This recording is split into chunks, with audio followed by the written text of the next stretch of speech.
बात मांग की थी, माननीय मुख्यमंत्री जी ने घोषणा की थी कि लव जिहाद पर हम कानून बनाएंगे और अपराधियों को सजा देंगे।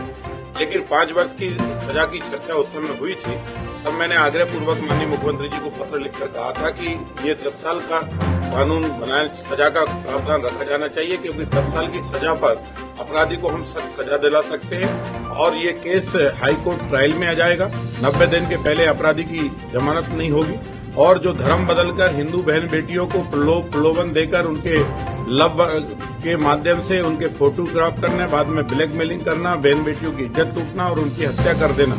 ऐसा जो सघन अपराध है, ये लव अकेला नहीं है, ये जिहाद है। और ये जिहाद में कहीं न कहीं पाकिस्तान इन्वॉल्व है, कहीं न कहीं ISI के एजेंट इन्वॉल्व है और इस तरह की आतंकी गतिविधियों को अंकुश लगाना ये बहुत जरूरी है। और माननीय मुख्यमंत्री जी ने 10 साल का जो प्रावधान रखा है, हम उनको धन्यवाद देते हैं, बारंबार उनका आभार व्यक्त करते हैं और संपूर्ण मध्य प्रदेश की जनता उनका हृदय से धन्यवाद करती है कि जो बेटियों की रक्षा के लिए पहले भी आपने अनेक कानून बनाए हैं और ये भी जो कानून है ये मध्य प्रदेश की बेटी को संरक्षित करेगा, सुरक्षित करेगा और अपराधियों को सजा दिलाने में सार्थक होगा और अपराधियों में दहशत भी पैदा करेगा। ऐसा कानून जो आपने बनाया उसके लिए आपका बारंबार धन्यवाद।